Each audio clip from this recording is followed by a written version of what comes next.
이 새벽 우리에게 주신 하나님 말씀은 잠언 17장 1절에서 14절까지의 말씀입니다.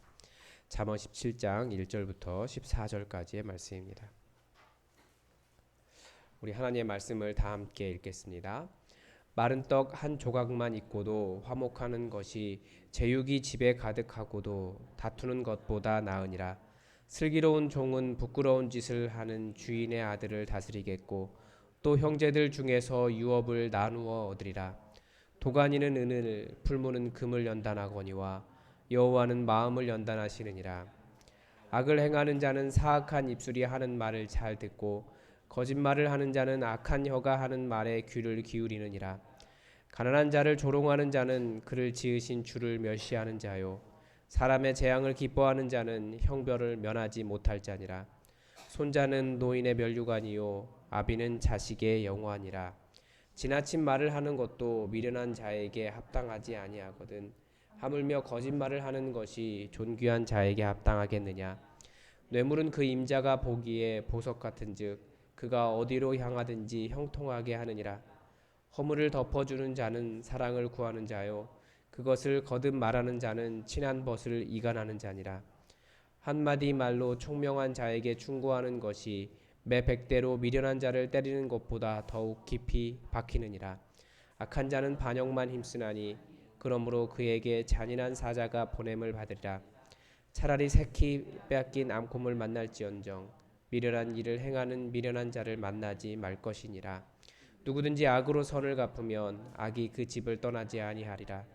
다투는 시작은 둑에서 물이 새는 것 같은즉 싸움이 일어나기 전에 시비를 그칠 것이니라. 아멘. 네, 오늘 1절은 우리 아주 잘 아는 말씀이죠. 마른 떡 한 조각만 있고도 화목하는 것이 제육이 집에 가득하고도 다투는 것보다 낫다. 우리 행복에 대해서 이야기할 때 이런 이야기하고 심지어 일반 사람들도 다 많이 알고 있는 구절 중에 하나입니다. 우리 앞부분에서 지난 어제 본문에서 내적인 절제력, 분노를 이렇게 이길 수 있는 힘은 군사적인 힘보다 더 강한 것이다라고 이야기했습니다. 그래서 성을 정복하는 것보다 더 낫다라고 이야기했는데 이 가정의 내적인 화목이 이루어지는 것도 이 외적인 부유함을 이루는 것보다 훨씬 더 중요하다라고 하는 것을 가르쳐 줍니다. 이 제육이라고 하는 단어는 제사 후에 함께 나누는 가족 식사입니다. 그러니까 유월절 같은 경우 제사를 함께 드리고 그 양을 같이 잡아 먹잖아요. 그것처럼 사실 제사를 드리는 것 고대에는 고기를 언제 먹었냐면 제사를 드려야지 그 고기를 같이 나누어 먹을 수 있었습니다. 제육이 이 제사 후에 나누는 가족 식사를 의미하는데 그러니까 하나님께 제사를 드리고도 집에 재산이 많아서 재산 때문에 싸우는 가족의 모습은 이것은 옳지 않다. 평안이 없다라고 가르쳐 주는 겁니다. 이것이 무슨 말을 합니까? 종교적인 의무를 지키는 것보다 주변 사람들과 평화하는 게 훨씬 더 중요하다라는 거예요. 그래서 제가 가끔씩 보고 깜짝깜짝 놀라는 거, 큰 교회 갈 때 가끔 몇 번 놀란 적이 있는데 예배 잘 드리고 나와서 주차장에서 싸우시는 교인들이 있어요. 차 빠지는 것 때문에 그걸 참지 못하는 거죠. 그런 것처럼 종교적인 의무는 다 했지만 그래서 자기가 평화를 누린다고 생각하지만 실제로는 거기에는 평화가 없는 겁니다. 하나님은 무엇을 더 원하시는 겁니까? 제사를 지내는 것보다 더 다른 사람과 평화를 누리는 것, 긍휼이 있는 것, 인애가 있는 것을 하나님은 훨씬 더 옳은 것이라고 말씀하십니다. 2절에서 슬기로운 종 이야기합니다. 이 슬기로운 종이라는 말을 다른 말로 바꾸면 바른 마음을 가진 종이라는 말로도 바꿀 수 있습니다. 이런 슬기로운 종이 주인을 다스린다. 주인의 아들을 다스린다. 주인의 아들을 가르치고 다스린다. 더 높이 올라간다는 뜻이죠. 심지어 또 형제들 중에서 유업을 나누어 얻으리라. 그러니까 자녀처럼 그렇게 인정을 받게 될 거라는 거예요. 종이라고 할지라도 제가 볼 때는 이 종보다도 그 주인이 훨씬 더 훌륭한 사람이죠. 종을 그 사람의 인간됨을 알고 노예라고 그 사람을 노예 취급한 것이 아니라 자기 아들보다 더 뛰어난 사람으로 평가해주고 그렇게 그 양자를 삼아서 자기의 유업을 나눌 수 있도록 한 사람이기 때문에 그렇습니다. 그래서 일반적으로는 아들이 모든 것을 상속하는 것이 우리가 보기에는 맞는 겁니다. 그러나 아들보다 나은 지위를 얻는 경우가 있는 겁니다. 다르게 생각하면 무엇을 알 수 있습니까? 정해진 것이라는 건 없어요. 우리가 분명히 모든 것은 다 내가 아무리 열심히 일해봐야 결국은 내가 원하는 대로 되지 않을 거야 라고 생각하지만 사실은 이 바른 마음을 가지고 살아가면 그 모든 것이 뒤집어지는 것이 하나님 나라의 역사입니다. 성경에 나오는 모든 위대한 영웅들은 다 그런 사람들 아닙니까? 노예였다가 떠돌이였다가 정치범으로 도망다니다가 그러다가 모든 것이 뒤집어진 사람들이에요. 하나님께서 그 길을 인도하시기 때문에 우리가 보기에는 당연히 그렇게 된다. 뭐 아들이 전부 가져간다. 그렇지만 하나님 나라의 역사 속에서는 노예가 떠돌이 유목민이 정치범으로 도망다니던 사람이 왕이 되고 총리가 되고 하나님의 모든 부유함을 누리는 겁니다. 그래서 중요한 것은 바른 마음을 가지고 성실하게 생활하는 것이 굉장히 필요하다는 것을 알 수 있습니다. 그리고 3절에서는 이번에 도가니는 은을 풀무는 금을 연단하거니와 굉장히 그 은이나 금은 굉장히 뭐라고 할까요? 소중한 거잖아요. 그런데 그 은이나 금이 나오는 환경 자체는 도간이고 풀무고 그러니까 흙으로 만든 그런 것들입니다. 그런데 거기에서 은과 금이 나옵니다. 그러니까 여호와는 마음을 연단하시느니라. 그러니까 이 안에 들어있는 말이 뭐겠습니까? 우리가 살아가는 환경이 이 슬기로운 종처럼 그냥 자체가 노예일 수 있어요. 출발점이. 혹은 굉장히 어려울 수도 있습니다. 그러나 그 가운데서 연단하시는 하나님을 만날 때 하나님께서 연단하셔서 새로운 결과들을 금과 은처럼 그렇게 정금처럼 나아갈 수 있도록 해주신다라고 하는 것을 볼 수 있습니다. 그래서 우리가 하나님이 어떤 분이시냐라고 말하면 연단하시는 분이십니다. 어떤 사람들은 이것을 굉장히 싫어해요. 하나님이 무슨 집착을 굉장히 많이 하시는 사람 그 분처럼 그렇게 생각을 합니다. 왜 이렇게 우리를 힘들게 하시냐? 왜 이렇게 사랑하신다면서 자꾸 우리를 연단하시냐라고 말하시는데 하나님은 우리를 연단하셔서 더 하나님 닮은 사람으로 하나님께서 원하시는 사람으로 만들어 가시려고 하십니다. 인간이 죄성으로 인해서 그렇게 되지 못하기 때문에 하나님께서 만들어 가시는 거예요. 그래서 하나님은 이 도가니에서 은을 연단하고 풀무에서 금을 연단하듯이 그러니까 불과 어떤 열이 그렇게 연단하듯이 하나님은 인간을 연단하신다라고 하는 것을 우리가 기억해야 됩니다. 그다음에 4절부터 이제 말에 대한 것이 본격적으로 나옵니다. 악을 행하는 자가 나오고 거짓말을 행하는 자가 나옵니다. 그런데 악을 행하는 자와 거짓말을 행하는 자는 누구의 말을 듣습니까? 사악한 입술이 하는 말을 잘 듣는다라고 되어 있습니다. 악한 여가 하는 말에 귀를 기울인다라고 되어 있습니다. 그러니까 그것만 들린다는 얘기예요. 어디에서 이것을 보았냐면 최근에 우리나라의 거대 IT 기업의 한 그 팀장이 최근에 자살을 했습니다. 왜 그렇게 했느냐 그 원인이 어떻게 그 기사에 나왔는데 한 폭력적인 임원이 폭력을 일으키고 다른 회사에 갔다가 그 회사에도 폭력을 일으켜서 다시 이렇게 이 회사로 복귀를 하는데 제가 용어를 잘 모르겠는데 CEO 말고도 COO라고도 하더라고요. 최고 경영자인데 그 COO가 이 사람을 데려왔다라는 거예요. 근데 팀장들이 반대했다라는 거죠. 이 사람은 그전에도 그런 일이 있었고 이쪽 회사에서도 그런 일이 있고 또 오면 그런 일이 있을 것이다. CEO가 그런데 자기가 모든 책임지겠다. 다시는 그런 폭력적인 일이 일어나지 않을 것이다. 라고 얘기를 했답니다. 그런데 그 사람이 결국은 다시 돌아와서 또 폭력을 행한 거죠. 언어 폭력을 행하고 폭력을 행하고 그래서 팀장들이 일을 하다가 눈물 흘리면서 모니터만 보고 고개도 못 돌리고 그렇게 일을 했다라는 거예요.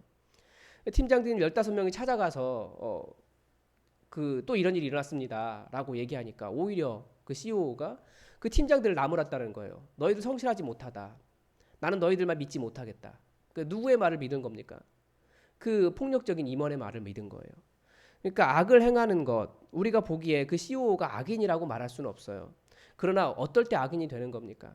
다른 사람 배려하지 못하고 그런 말들이 안 들리는 경우예요. 사악한 입술이 하는 말을 더 잘 듣고 악한 혀가 하는 말에 귀를 기울인다. 그래서 항상 그 밑에 있는 사람들, 연약한 사람들이 가진 마음은 그거죠. 왜 항상 그런 사람들이 항상 높은 자리에 올라갈까? 제 주변에 목회를 그만두겠다고 하는 많은 지금 부목사님들이죠. 다들 담임 목사님들 속에서 그걸 보는 거예요. 그런데 왜 그렇습니까? 죄송하지만 장로님들이 그런 목사님들 좋아해요. 왜 그렇습니까? 일이 잘 되거든요. 빠릿빠릿하거든요. 뭔가 되는 것 같거든요. 사람들이 모이거든요. 그러니까 그런 사람들이 더욱더 인정받고 그런 사람들이 더욱 잘 되는 겁니다. 그래서 잠언에서 말하는 악인이 누구인가 이걸 잘 기억할 필요가 있습니다. 잠언에서 말하는 악인은 딱 한마디로 정의가 되어 있어요. 재물만을 추구하는 폭력적인 남자라고 되어 있습니다. 재물만을 추구하는 타인에 대한 배려 없고 사랑도 없고 목적만 있는 사람. 그 목적을 위해서 얼마든지 폭력을 저지를 수 있는 사람. 가난하고 연약한 사람, 자기보다 낮은 사람에 대해서 조롱하고 비하하고 너는 그렇게 그 정도밖에 되지 않아 라고 말하는 그런 사람. 사람에 대한 존중이 없는 그런 사람이 악인이라는 겁니다. 악인일 뿐입니다. 그런 사람들. 다른 뭐 누구를 죽이고 뭐 매일 폭력을 행하고 말이 거칠고 그런 사람이 아니라 그냥 마음 자체가 그런 사악한 말에 더욱더 기울이는 것이 악인이에요. 그 악인을 5절에서는 한 번 더 이야기하고 있습니다. 누구냐면 가난한 자를 조롱하는 자입니다. 또 이것이 앞부분과 연결한다면 하나님의 연단을 거부한 사람들입니다.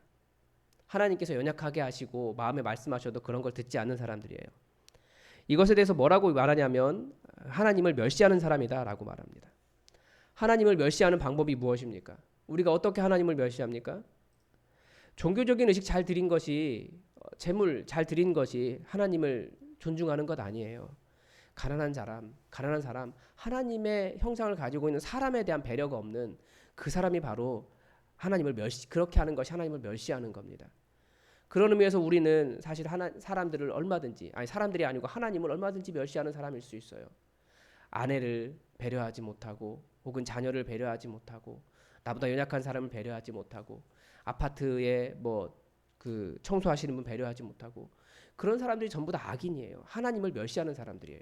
그것이 잠언이 가르쳐주는 악인이고 하나님을 멸시하는 사람이라는 것을 기억하셔야 됩니다.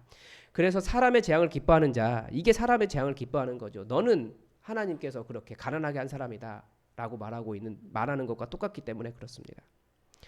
그런 사람은 어떻게 된다고요? 타인을 또 가난하게 하는 자가 되는데 우리가 무엇을 멸시하는지 잘 생각해 볼 필요가 있습니다. 하나님께서 어떻게 하시는지가 그 뒤에 나옵니다.